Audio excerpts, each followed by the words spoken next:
Hi, and welcome to my course on getting through the difficulties in steps 4, 5, and 6. And before we deeply dive into each individual step and the different schoolings in that step, I wanted to go over general issues I see with some of this. One of them is the addendum to step 3, which Barden throws out a whole lot of very high abilities.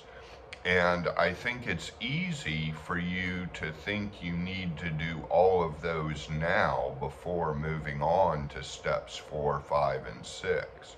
But that addendum is basically just showing what is possible and would most likely come after you have completed all 10 steps. And those abilities would most likely come then. So he's just giving you an overview of all of the capacities that are possible. And so you do not need to master those by any means to move on to steps 4, 5, and 6. The other issue that comes up with many of my clients is self-doubt, is worrying if you're doing the exercise right. And 9 times out of 10, when someone is stuck in self-doubt, they just need some reassurance and they are already doing it correctly. So I am not a perfectionist when it comes to working through Barden's steps and initiation into Hermetics. I feel like they can be done the best you can in your own time. And the other part of this too is to get through these next 3 steps. I feel like you need a strong sense of the Akasha in you. And I would encourage you to start, if you haven't already at this point, a very active prayer life of talking to God or divine providence or the Akasha any way you like. Semantics don't matter. You can use whatever words fit best and pray and pray and pray before each exercise. I feel like preparation is key for a lot of these exercises, as they do get harder than some of the previous work, but really they're just building on the skills you have developed, hopefully, in steps 1, 2, and 3. So preparation is good, and even with some of the spirit schooling, when you're displacing your consciousness into objects and people and animals, I feel like it's good to almost pray to divine providence, if it be thy will, because we don't want to invade anything that could be dangerous for us or could get us. Some people have the fear of getting stuck there, like they're going to get inside their dog and be stuck in the dog forever. And I can assure you that is not going to happen. It just does not happen. And there's no risk of death or the matrix cord being cut in any of that displacement of consciousness. So preparation is key for this, though, and preparing with prayers is good, and also preparing with a charged, maybe a cup of water that's charged with an affirmation of having magical success in whatever schooling step you're about to do. Charge the water that you have magical success with it beforehand, and charge it for a while, I would suggest, before you start, and then basically drink that water right before you start the exercise.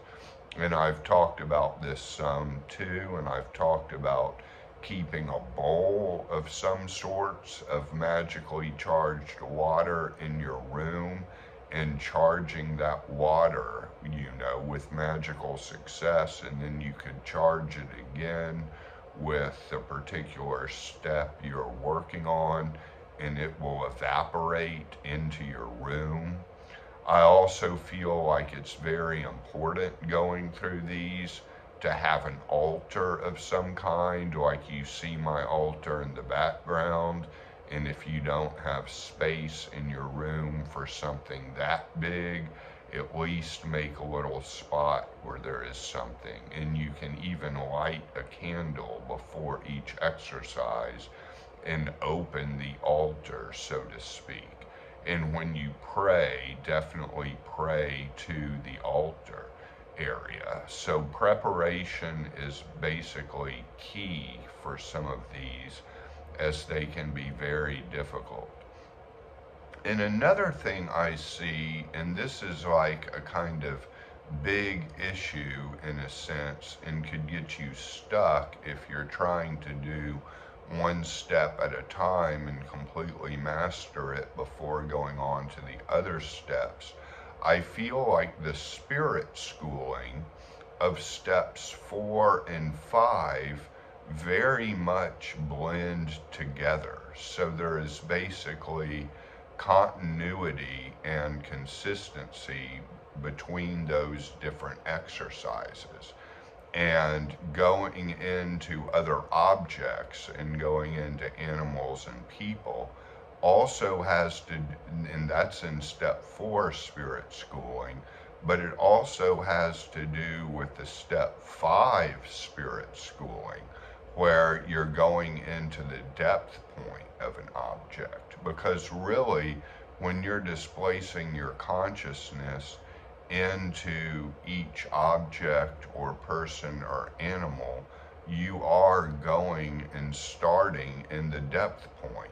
So I would encourage you to work the spirit schooling of step 4 hand in hand with the spirit schooling of step 5, and do them basically both at once and blend them together and use them simultaneously. Do the reading of Barden instructions, and also know that sometimes this really takes a while, that you've really got to get to a point where you're drawing the object to you, and eventually you get totally in the Akasha and you're displaced inside of that object. And that's why I'm saying that it's important to have a good prayer life and a strong connection to the Akasha, because it is definitely required in the spirit schooling of steps 4 and 5 to get to that basic level.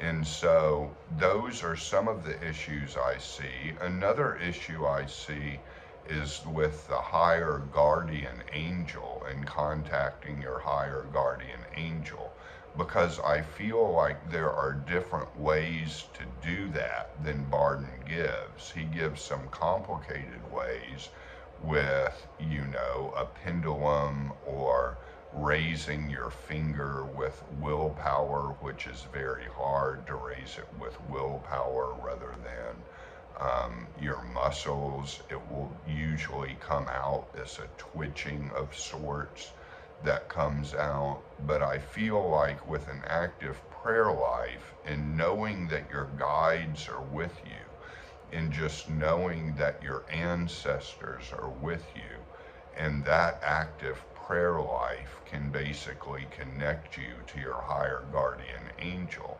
And your higher guardian angel can also come out in dreams, and you can dream about it.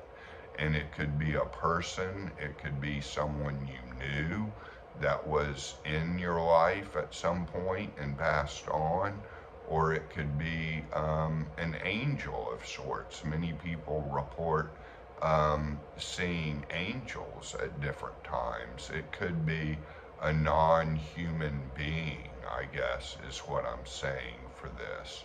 So there are different ways to do that than Barden gives. Again, I'm not a Barden perfectionist, and so the self-doubt doesn't necessarily apply. You don't have to do the exercise perfectly, and just the attempt counts, even if you feel like you're doing it incorrectly. Sometimes when you feel like you're doing it incorrectly, you are really just following your own subjective intuition about how the best way to get through the step basically is. And so,